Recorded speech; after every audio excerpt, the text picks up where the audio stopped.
मेहनत कई के केतनो रुपया कमैबा, आचारा के सुख कतो ही न बबुआ पैबा।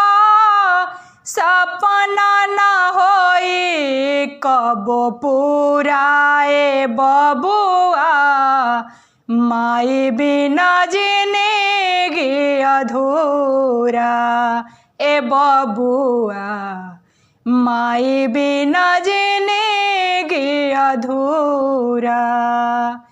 मेहनत कई के कितनो रुपया कमैबा, आचारा के सुख कतो ही न बबुआ पैबा। सपना न होई कबो पूराए बबुआ, माई बिना जिंदगी अधूरा ए बबुआ, माई बिना जिंदगी अधूरा।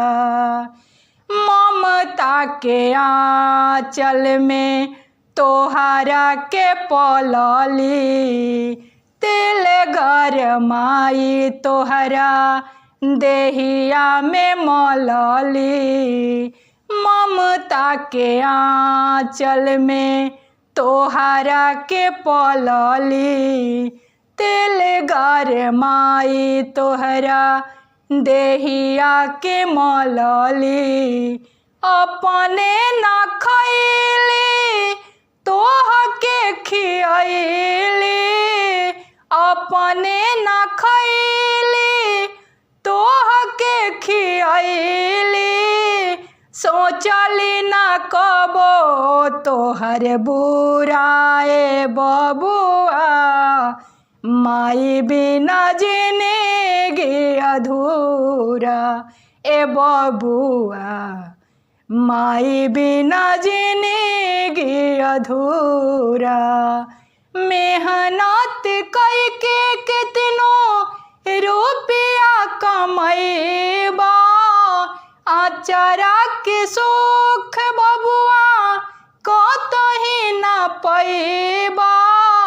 सपना न होई कबो पूराए बबुआ, माई बिना जिंदगी अधूरा ए बबुआ, माई बिना जिंदगी अधूरा।